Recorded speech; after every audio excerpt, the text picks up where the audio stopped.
السلام علیکم ورحمۃ اللہ وبرکاتہ نحمدہ ونصلی علی رسولہ الکریم اما بعد فاعوذ باللہ من الشیطان الرجیم بسم اللہ الرحمن الرحیم رب اشرح لی صدری ویسر لی امری واحلل عقدۃ من لسانی یفقهوا قولی رب یسر ولا تعسر وتمم بالخیر اللهم لا سهل الا ما جعلته سهلا وانت تجعل الحزن اذا شئت سهلا رب زدنی علما آمین یا رب العالمین۔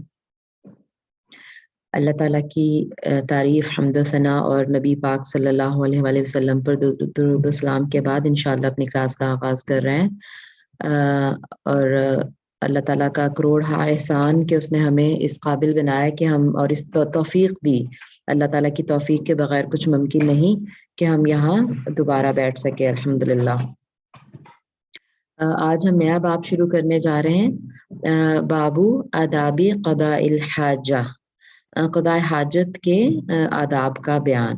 پیچھے ہم نواقض وضو کا باب پڑھ چکے ہیں اور اب ریویژن کا ٹائم نہیں ہے۔ ویسے ہی پچھلی کلاس میں نے شروع سے کافی ریویژن کرا دی تھی۔ ہم نے دیکھا کہ انشاءاللہ کون کون سی سچویشن میں وضو ٹوٹ جاتا ہے اور دوبارہ کرنا پڑتا ہے، اور آج ہم قضاء حاجت کے آداب یعنی مینرز کے، جب انسان کو اپنی وہ پخانہ اور پیشاب وغیرہ کی حاجت سے جب فارغ ہونا ہے تو اس کے آداب کیا ہیں۔ تو شروع کرتے ہیں۔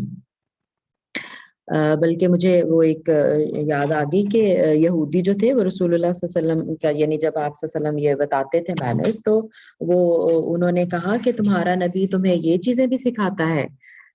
مجھے ایگزیکٹ نام نہیں یاد کہ کس نے، تو انہوں نے کہا کہ ہاں، مطلب اس میں صحابہ نے کہا کہ ہاں، یعنی اس میں کوئی شرم کی بات نہیں ہے، یعنی کہ باقی ریلیجنز کے ہاں شاید یہ ایک بالکل ہی مائنر سی چیز ہو اور بلکہ اس قابل بھی نہ ہو کہ اس پہ بات کی جائے، رائٹ، لیکن ہمیں اس سے اندازہ ہوتا ہے کہ اسلام میں پاکیزگی کتنی زیادہ اہمیت ہے، کہ ظاہر ہے یہاں پر بھی شرم و حیا اور پاکیزگی، کیونکہ قضاء حاجت کے بعد انسان کو پاکیزگی حاصل کرنی ہے، اور یعنی مطلب یہ ایسی چیز ہے کہ شاید عام طور پہ باقی کسی ریلیجن میں اس پہ بات نہیں ہوتی، لیکن اسلام نے ہمیں زندگی کی ایک ایک چھوٹی سے چھوٹی چیز کے بارے میں بھی رہنمائی مہیا فرمائی الحمدللہ۔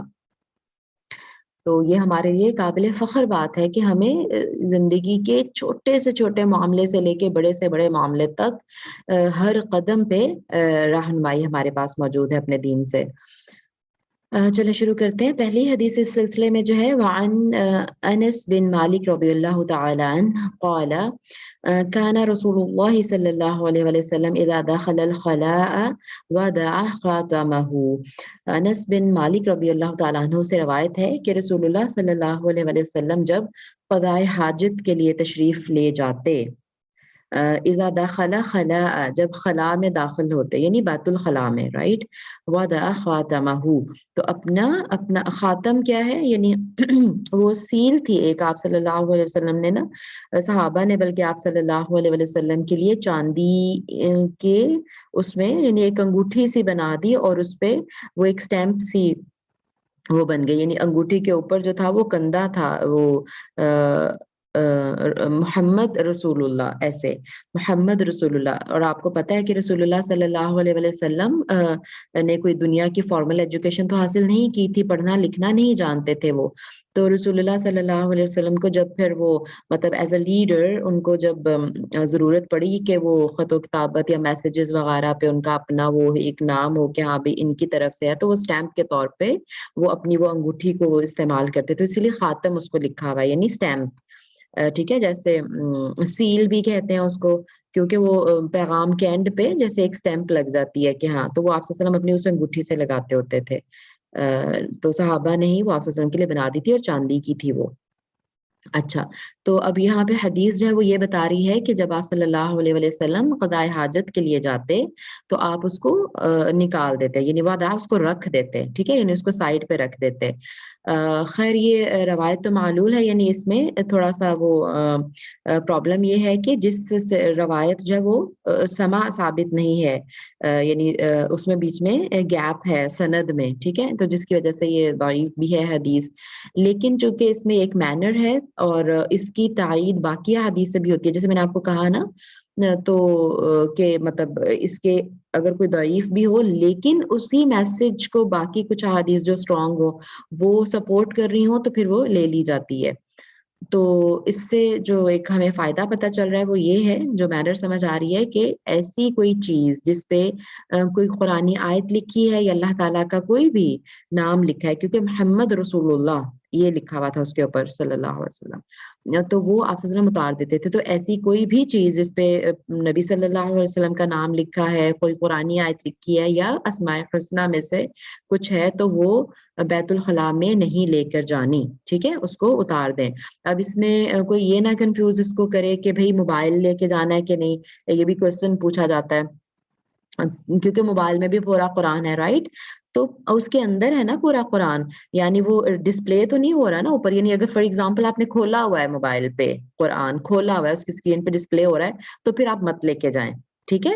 لیکن اگر بند ہے ایز این ایپ، وہ آپ کے قرآن میں سے موبائل میں سیو ہے، تو پھر اس میں کوئی حرج نہیں ہے، ٹھیک ہے. اور اس کی مجھے اچھی طرح یاد ہے، ایک بڑی پیاری مثال دی انہوں نے، میرا خیال ہے شیخ عاصم الحکیم سے پوچھا کسی نے شاید یہ سوال نا، تو انہوں نے کہا کہ اس طرح تو پھر اگر یعنی ہم کہیں کہ ہاں اس کے اندر تو سیو ہے نا ایپ کے طور پہ، تو انہوں نے کہا کہ اس طرح تو پھر ہر حافظ کے سینے میں محفوظ ہے، سیوڈ ہے وہ اس کے سینے میں، تو کیا پھر وہ نہ جائے، رائٹ؟ تو it was very logical answer. تو اس سے ہمیں پتہ چلا کہ اگر بند ہے تو پھر وہ موبائل، ٹھیک ہے، اس میں تو پھر لے کے جا سکتے، لیکن ڈسپلے نہ ہوا ہو، اور کوئی ایسی چیز، کوئی لاکٹ ہے یا کچھ بھی ایسا ہے جس پہ اس طرح کا کچھ ہے، کوئی اللہ کا نام یا کوئی آیات وغیرہ، تو وہ ایسی جگہوں پر لے کے نہ جایا جائے، ٹھیک ہے. بس یہی اس سے ہمیں پتہ چل رہا ہے. اگلی حدیث پہ چلتے ہیں.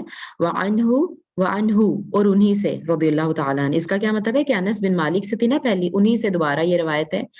قال، انہوں نے فرمایا، کان النبی صلی اللہ علیہ وآلہ وسلم اذا دخل الخلاء، جب نبی صلی اللہ علیہ وآلہ وسلم بیت الخلاء میں داخل ہوتے، تو قال، تو آپ صلی اللہ علیہ وسلم فرماتے، اللہم انی اعوذ بک من الخبث والخبائث اخرجہ السبع. اس کو 7 ائمہ نے روایت کیا ہے، یعنی بہت ہی اسٹرانگ حدیث ہے یہ، ٹھیک ہے. یعنی امام بخاری اور امام مسلم نے تو کیا ہی کیا ہے، اس کے علاوہ باقی 5 امام جو ہے، احمد بن حنبل، ابو داؤد، نسائی، ابن ماجہ اور ترمذی، سب نے ہی اس کو روایت کیا ہے.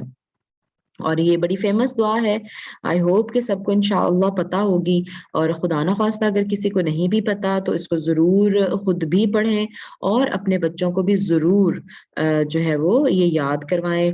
بے شک باتھ روم کے پاس جو باہر کی طرف وال ہے اس پہ لکھ کے لگا دیں، بچوں کے لیے بہت بہت بہت امپورٹنٹ دعا ہے، ٹھیک ہے. دعا کا ترجمہ ہم دیکھ لیتے ہیں. اللہم، اے اللہ، انی، بے شک میں، اعوذ بک، میں تیری پناہ میں آتی ہوں یا آتا ہوں، من الخبث، شیطان جنات سے، والخبائث، اور شیطان جننیوں سے، ٹھیک ہے. خبثی بھی ہے اور خبوثی بھی ہے، دونوں کے ساتھ ٹھیک ہے، یعنی با پر ضمہ بھی پڑھا جا سکتا ہے اور با کے ساتھ سکون بھی اس کے ساتھ بھی پڑھا جا سکتا ہے، ٹھیک ہے. یہاں پر خبثی بھی ٹھیک ہے، خبوثی بھی ٹھیک ہے، اور یہ خبیث کی جمع ہے، ٹھیک ہے. خبثو یا خبثو خبیث کی جمع ہے، اور خبائث خبیثہ کی جمع ہے، فیمیل خبیثہ، تو اس کی جمع ہے خبائث، ٹھیک ہے. تو اس سے ہمیں یہ پتہ چلا کہ جو گندی جگہیں ہیں، کیونکہ ظاہر ہے بیت الخلاء ایک گندی جگہ ہے، اور اسپیشلی رسول اللہ صلی اللہ علیہ وسلم کے وقت میں ایک تو یہ کہ دیکھیں وہاں پہ ٹوائلٹس اس طرح نہیں ہوتے تھے، ٹھیک ہے نا. آپ کو پتہ ہے کہ وہ ابھی بھی جو گاؤں تھے بہت عرصے تک وہاں پہ کھلی جگہوں میں ایسے ہی جا کے وہ کرتے تھے قضاء حاجت، بلکہ اس کا نام جو ہے نا خلا، بیت الخلا، وہ اس کا مطلب بھی یہی ہے. خلا یعنی خلوت سے بھی ہے، جہاں پہ ایسی جگہ، بیت الخلا کا مطلب ایسی جگہ جہاں انسان خلوت میں ہوتا ہے، تنہا ہوتا ہے، رائٹ ہے نا، کوئی بھی اس کے ساتھ تو نہیں ہوتا وہاں پہ، تو اس لیے بھی اس کو بیت الخلا کہتے ہیں. اور چونکہ اگر وہ یعنی ایک روم نہ بھی ہو، جس کو ہم آج کل ٹوائلٹ کہتے ہیں، تو پھر بھی وہ قضاء حاجت کے لیے ایسی جگہ پہ انسان جاتے تھے جہاں وہ تنہا ہو جائیں، جہاں ان کو بے شک وہ اوپن ہے جگہ، ٹھیک ہے، لیکن پھر بھی وہ تنہا ہو جاتے تھے دور جا کے جہاں لوگ نہ ہوں، وہاں پہ یہ قضائے حاجت کرتے تھے، ٹھیک ہے؟ تو اس لیے اس کا نام خلا یعنی تنہائی اور اکیلی جگہ، وہ ایسی جگہ جو اکیلی ہو، یہ نام بھی اس کا اسی وجہ سے پڑا، ٹھیک ہے؟ اچھا، تو اب یہ ہے کہ وہاں انسان اکیلا ہوتا ہے، لیکن ہمیں پتا ہے کہ جنات جو ہے وہ انسانوں سے زیادہ موجود ہیں، اور جو خبیث، جس طرح انسانوں میں شریر اور نیک ہوتے ہیں اس طرح جنوں میں بھی شریر اور نیک بھی ہوتے ہیں۔ تو جو شریر ہوتے ہیں وہ گندے ہوتے ہیں، شریر ہیں، وہ شیطان کے فالوورز ہوتے ہیں نا، جو سورہ ناس مجھے یاد آ گئی جس میں اللہ تعالیٰ فرماتے ہیں کہ من الجنۃ والناس، وہ جو شر والے وسوسہ ڈالنے والے اور جو شریر ہے نا جنات، وہ انسان سوری جو خناس ہیں وہ جنوں میں سے بھی اور انسانوں میں سے بھی۔ اس کا مطلب ہے کہ ایول جو ہے وہ جنوں میں سے، جو ایول جن ہیں ان کی یہاں پہ بات ہو رہی ہے، اسی کو خبیث اور خبائثہ کہا گیا، خبث اور خبائث۔ تو وہ چونکہ وہ خود بھی وہ شریر ہیں تو وہ گندگی کو ہی پسند کرتے ہیں، گندی جگہوں پہ رہتے ہیں۔ تو جیسے میں نے کہا کہ پہلی جگہوں پہ تو اب تو ٹوائلٹس اس طرح سے ہیں کہ مطلب پخانہ پیشاب جو بھی ہے وہ بہہ جاتا ہے، ٹھیک ہے، آپ نے اس کو فلش کر دیا تو وہ گیا، لیکن پہلے تو وہ جگہ وہیں، لیکن پھر بھی وہ گندی ہی جگہ شمار ہوگی، ٹھیک ہے، بے شک وہاں گندگی پڑی ہوئی نہیں رہتی، لیکن پہلے زمانے میں تو وہ گندگی وہیں پڑی رہتی تھی، ٹھیک ہے نا، چاہے وہ ایک بند جگہ ہو تب بھی، چاہے وہ کھلی جگہ ہو تب بھی، ٹھیک ہے، تو آہستہ آہستہ ڈیولپ ہوا۔ تو اینی ویز، اچھا، چونکہ یہ گندی جگہوں پر جنات، خبیث جنات اسپیشلی، ان کے چانسز بہت ہیں اور ان کا مسکن ایسی گندی غلیظ جگہیں ہی ہیں، تو اسی وجہ سے ان کو گھروں سے دور بنایا جاتا تھا، یعنی گھروں میں نہیں ہوتا تھا۔ اور آج کل ہم دیکھیں کہ یہ ہمارے گھروں میں بلکہ اٹیچ باتھ ہیں، گھروں میں کیا بیڈ رومز کے اندر ہے، ٹھیک ہے، تو اس طرح یعنی مطلب ظاہر ہے پھر اگر وہ صفائی کا خیال نہ رکھا جائے تو پھر یہ خبیث جنات جو وہ سمجھ لیں کہ ہمارے گھروں میں بھی ہیں اور ہمارے بیڈ رومز میں، ٹوائلٹس میں بھی ہیں، رائٹ، یعنی بیڈ رومز تک ہیں۔ تو کتنا امپورٹنٹ ہے بچوں کو یہ سکھانا کہ یہ دعا لازم پڑھیں، اور بلکہ میں آپ کو اپنا ایکسپیرینس بتا رہی ہوں کہ بس ایک دفعہ سکھا دینا، دو دفعہ سکھا دینا از ناٹ انف، بچوں کو مسلسل ریمائنڈرز دینے پڑتے ہیں، مسلسل ریمائنڈرز دینے پڑتے ہیں۔ میرے بچے اتنے بڑے ہوں گے تب بھی میری زبان پہ یہی ہوتا ہے، جسٹ ایز این ایگزامپل آپ کو بتا رہی ہوں، کوئی یہ نہ سمجھے کہ اچھا دعا ہم نے یاد کرا دیا تو خلاص نہیں، جب بچہ ٹوائلٹ کی طرف جا رہا ہو آپ اس کو کہیں کہ بیٹا دعا پڑھ لو، رائٹ بیٹا دعا پڑھ کے جانا، مطلب یہ آپ کے بہت دیر تک آپ یہ پریکٹس کرتے رہیں انٹل اور انلیس کہ آپ شیور ہو جائیں کہ ہاں بچے کی اتنی عادت بن گئی کہ ٹوائلٹ کی طرف جا رہا ہوگا تو اس کی زبان پہ یہ دعا خود بخود آ جائے گی، ٹھیک ہے۔ تو بہرحال تو ٹھیک ہے بس، اور پھر چونکہ یہ جو ہے وہ ہم دیکھ تو سکتے ہی نہیں ان کو، جنات کو، ہے نا، اور اللہ تعالیٰ نہ ہی دکھائے، تو اس سے ہم خود تو پروٹیکٹ نہیں اپنے آپ کو کر سکتے، تو اسی اللہ تعالیٰ کی پروٹیکشن، اللہ تعالیٰ کی حفاظت میں آنا ان سے بہت ضروری ہے، ٹھیک ہے۔ چلیں میرا خیال آگے چلتے ہیں انشاءاللہ۔ اچھا، تو پھر اب یہاں پہ یہ بات دیکھیں، یہاں پہ لکھا ہوا ہے کہ ہاں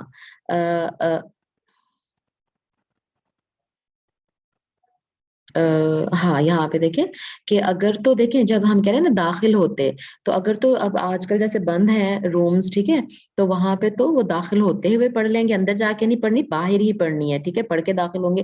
اور اگر ایسی کھلی جگہ، اب آج بھی ویسے تو خیر ٹوائلٹ ہر جگہ ہے، لیکن سپوز انسان سفر میں ہے اور یعنی چھوٹے بچے ہیں اسپیشلی، اگر تو وہ ان کو باہر ہی اگر خدائے حاجت سے فارغ کروانا ہے تو وہ اس وقت یعنی اگر بیت الخلاء کوئی کمرہ نہیں ہے، تعمیر شدہ مکان نہیں ہے، تو پھر جب وہ نیچے بیٹھنے کے لیے کپڑا اٹھائے نا، ٹھیک ہے، اس وقت یہ دعا پڑھ لینا چاہیے، یعنی کپڑا اٹھاتے وقت، یعنی کپڑا اٹھانے سے پہلے کہہ لیں کہ پہلے یہ دعا پڑھے اور پھر وہ مطلب جو کپڑا اپنا ریموو کر کے جو بھی قضائے حاجت کرنی ہے کریں، ٹھیک ہے، کیونکہ سب ظاہر ہے کوئی اس کی وہ باؤنڈری تو نہیں ہے کہ وہاں انٹر ہونے سے پہلے پڑھنی ہے، رائٹ، اگر کھلی جگہ پہ پڑھ رہے ہیں تو دعا پڑھ کے پھر وہ کپڑا اپنا اتار کے تو وہ قضائے حاجت سے فارغ ہوں۔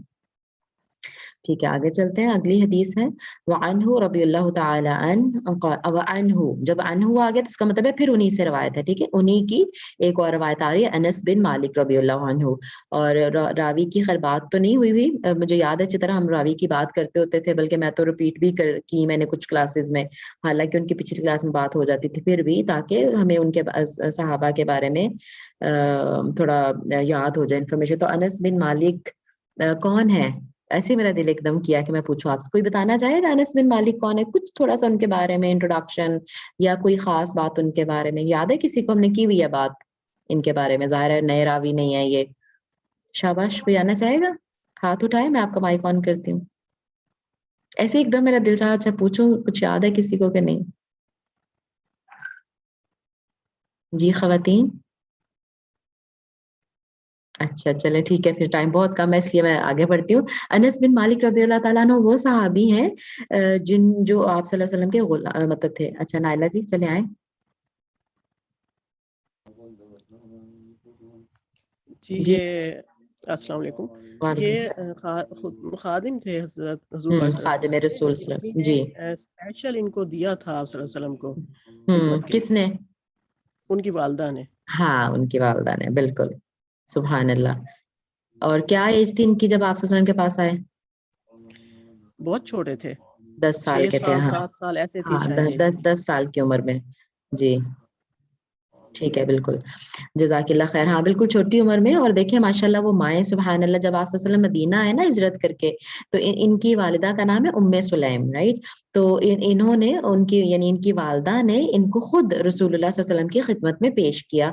غلام تھے نہیں, بائی برتھ نہ غلام تھے, نہ بکے نہ کچھ اور, بلکہ آپ صلی اللہ علیہ وسلم کو ان کی والدہ نے دے دیا کہ یہ میرا بیٹا ہے, یہ آپ کی خدمت کرے گا. سبحان اللہ.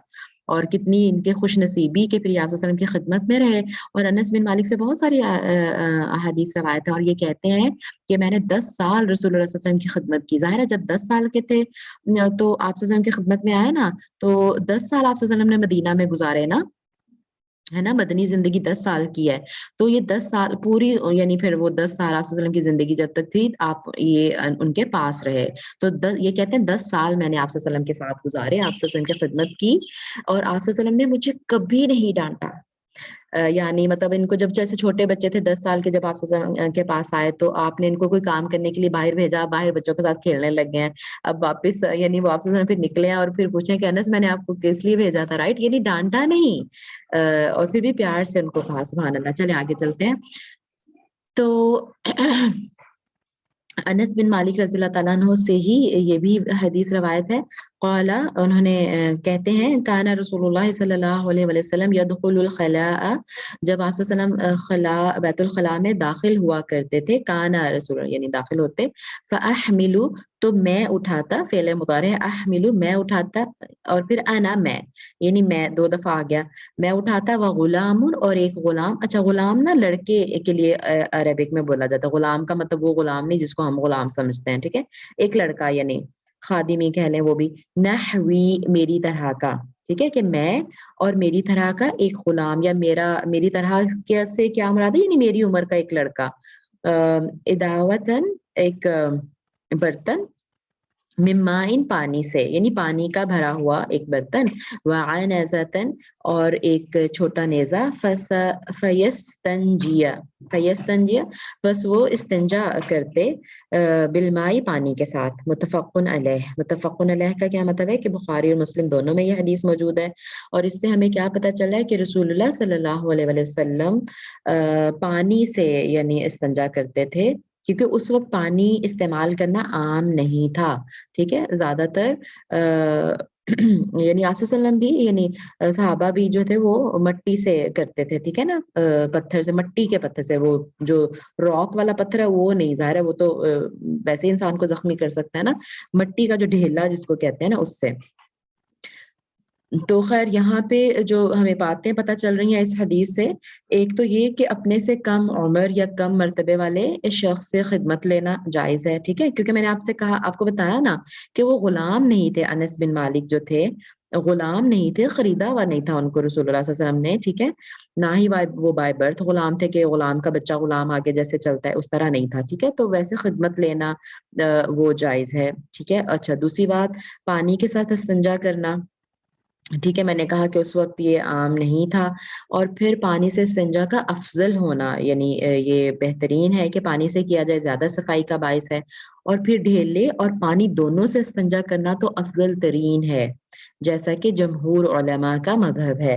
اور جب شاید جو انصار تھے وہ دونوں سے استنجا کرتے تھے, تو آپ صلی اللہ علیہ وسلم نے ان کی تعریف فرمائی, ان کی پاکیزگی کی تعریف فرمائی, ٹھیک ہے. تو خیر ظاہر اب تو یہ سچویشنز بہت ریئر ہیں ہمارے پاس, اب تو پانی ہی الحمدللہ ہم سب استعمال کرتے ہیں, لیکن ابھی بھی جو میرا خیال ہے شاید یہ یورپین کنٹریز میں ویسٹ والی سائڈ پہ رہتے ہیں، ان کے ٹوائلٹس میں پانی کا ارینجمنٹ نہیں ہوتا، کیونکہ وہ لوگ نہیں پانی استعمال کرتے، ٹیشوز ہی رکھے ہوئے ہوتے ہیں انہوں نے. اب یہ آپ ایروپلینس وغیرہ میں بھی جائیں دیکھیں وہاں پہ بھی نہیں ہوتے، تو بڑا عجیب سا لگتا ہے. تو ظاہر ہے ویسے مطلب یہ فرض نہیں ہے، پانی سے استنجا کرنا فرض نہیں ہے. ٹیشو سے بھی اگر اچھے سے صفائی ہو جاتی ہے دیٹ از فائن. لیکن ظاہر ہے کہ بہت زیادہ اس کو اوائڈ کرنا چاہیے. لیکن پھر اس کے بعد اگر وہ نہیں ہے، پانی نہیں ہے، یا جیسے ابھی میں نے کہا کہ سفر میں ہے اور پانی نہیں ہے، ٹھیک ہے، تو پھر مٹی کے ڈھیلوں سے استنجا کرتے ہوتے تھے، اور کم از کم کتنے ڈھیلے، اور وہ بھی آگے ساری ڈیٹیل بھی انشاءاللہ آئے گی. میں چاہ رہی ہوں بس مغرب کی اذان تک بس وائنڈ اپ کر دوں. ایک اور حدیث ہم لے سکتے ہیں میرا خیال ہے. نہیں، اذان شروع ہو گئی. چلے ٹھیک ہے، پھر میں کلاس کو وائنڈ اپ کر دیتی ہوں اور کویسچن کوئی لے لوں گی اگر ایک دو ہوا. سبحانک اللہم و بحمدک، نشہد ان لا الہ الا انت، نستغفرک و نتوب الیک. ربنا تقبل منا انک انت السمیع العلیم وتب علینا انک انت التواب الرحیم. آمین یا رب العالمین. السلام علیکم و رحمۃ اللہ وبرکاتہ.